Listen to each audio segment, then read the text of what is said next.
شاہ صاحب، چونکہ پختونخوا میں اس وقت ہم دیکھ رہے ہیں کہ ایک نہ صرف یہ والے معاملات، پھر جو کرم ایجنسی میں جو معاملات ہوئے ہیں وہاں پر بھی ہم دیکھ رہے ہیں حالیہ بڑے ہی جو ناخوشگوار واقعات سامنے آ رہے ہیں.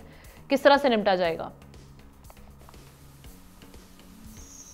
بہت بہت شکریہ. ہم سب سے زیادہ بڑا چیلنج اندرونی خطرات کے ساتھ تو بارڈر کے ایشوز سنگین ہوتے جا رہے ہیں، اور جس طریقے سے دہشت گردی جو وائیاں ہیں وہ ہمارے دوبارہ جو سینٹرل ڈسٹرکٹ تک آنی شروع ہو گئی ہیں. جنوبی وزیرستان میں ذرا کھل کے ڈسکس کرنا چاہیے. بلوچستان کے علاوہ جنوبی جو اضلاع ہیں، ساؤتھ وزیرستان ٹانک ہے، ڈیرہ اسماعیل خان ہے، لکی مروت ہے، وہاں انفلٹریشن دہشت گردوں کی اس حد تک زیادہ ہو چکی ہے کہ لوگوں کا جو ہے وہ شاید باہر نکلنا مشکل ہوتا جا رہا ہے. بازاروں کے اندر باقاعدہ پیٹرولنگ ہو رہی ہے. بے شک ہم کہتے ہیں کہ جی وہ تھوڑی دیر کے لیے آتے ہیں چلے جاتے ہیں، لیکن خوف و ہراس کا ایک کانسیپٹ ہے. بنو میں ہم نے دیکھا کہ لوگ کس طریقے سے جو ہے وہ خائف نظر آتے ہیں، باہر نکلنے کی کوشش کرتے ہیں، پیس مارچ کرتے ہیں. پھر ہم نے دیکھا کہ سوات کے جو اوپر پہاڑی علاقے ہیں، گٹ پیوچار ہے، اوپر جو مٹا سے اوپر کے علاقے ہیں، شور ہے، یہ ایسے ایریاز ہیں جہاں پہ ان ملیٹنٹس کی انفلٹریشن دیکھی گئی ہے.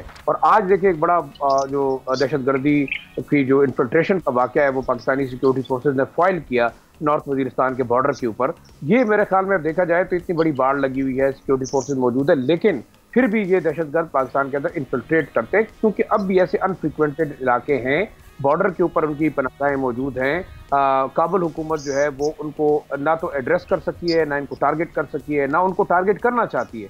2-3 وجوہات ہیں، یا تو ان کی ول نہیں ہے، یا ان کی اپروچ نہیں ہے، یا وہ کرنا نہیں چاہتے. تو یہ 3 سوال ہیں جو کہ بار بار پاکستانی جو حکام ہے وہ کابل کے ساتھ اٹھا رہے ہیں. دوسری طرف ڈینائل کا جو فیکٹر ہے وہ پاکستان کے لیے مزید معاملات خراب کرتا جا رہا ہے. اور دیکھیں اس وقت جو نیکسس ہے آئی ایس کے کا، ٹی ٹی پی کا، اور ساتھ ساتھ جب بی ایل اے اور بی این اے ان کے ساتھ مل کے ایک کہہ سکتے ہیں کہ جو ترکستان اسلامک موومنٹ ہے وہ اب مل گئی ہے ان ایریاز کو ٹارگٹ کرنے کے لیے جو کہ چائنیز انٹرسٹ کو ہٹ کریں گے. اور میرے خیال میں جتنے واقعات ہو رہے ہیں اب جس آرگنائز طریقے سے ٹارگٹ ہوا بلوچستان کے اندر، اس کے علاوہ جو چائنیز انٹرسٹ کو جگہ جگہ پہ ٹارگٹ کیا جا رہا ہے، داسو کا واقعہ بڑا ہمیں آپ دیکھ لیں کہاں سے موومنٹ ہوئی.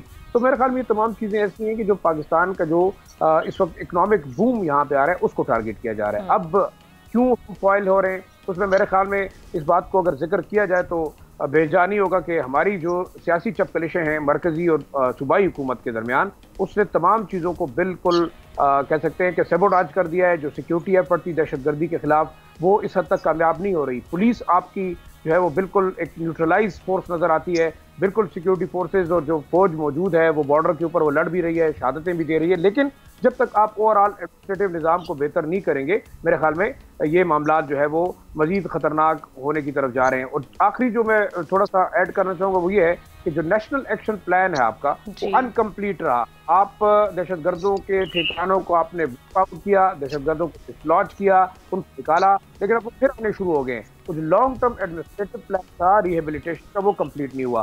دوسرا آپ کے جو سمپیتائزر تھے خاص طور پہ جو اربن ایریاز کے اندر، جو شہروں کے اندر جو فنڈنگ ان کو ہو رہی ہے ان کو آپ نے ہٹ نہیں کیا. تو اب اگر آج میں نے سنا کہ پرائم منسٹر صاحب نے شاید کہا ہے کہ جی نیشنل ایکشن پلان کا انفینشڈ ایجنڈا ہم پورا کریں گے، میرے خیال میں یہ بڑا پہلے کرنا چاہیے تھا. اور جو ابھی حال ہی میں اناؤنسمنٹ ہوئی ہے continuation of national action plan, میرے خیال میں یہ ہمیں جانا چاہیے. اب بڑے شہروں کی طرف بھی سمپیتائزر کو ٹارگٹ کرنا چاہیے. اور جو فنڈنگ سورسز ہیں ساتھ ساتھ جو پاکستان کی حکومت کو اب چاہیے فورن پالیسی کے اوپر امریکہ کو بالکل یہ بات بڑی کلیئر کرنی چاہیے کہ ان کی وجہ سے جو اس وقت پاکستان کے بارڈرنگ ایریاز کے اندر دہشت گردی ہو رہی ہے وہ کولیشن ٹروپس ان کے ذمہ دار ہیں. جو اسلحہ انہوں نے چھوڑا ہے، جس طریقے سے افغانستان کو تیسری دفعہ ڈچ کر کے بھاگے ہیں، اس کی ریپرکشنز پاکستان کے اوپر ہیں. کابل حکومت کو ایک بڑا کلیئر میسج جانا چاہیے کہ ٹوڈے اور ناٹ. اور میرے خیال میں اب تو شاید دوسری رائے نہیں ہونی چاہیے کہ پاکستان کو اپنی سالمیت اور سرحدوں کی حفاظت کے لیے جو بھی ایکشن ہونا ہو چاہے وہ اکراس دا بارڈر ہو، میرے خیال میں اس کے ریغ نہیں کرنا. یہی ایک واحد طریقہ ہے شاید پاکستان کو محفوظ بنانے کا. ٹھیک ہے،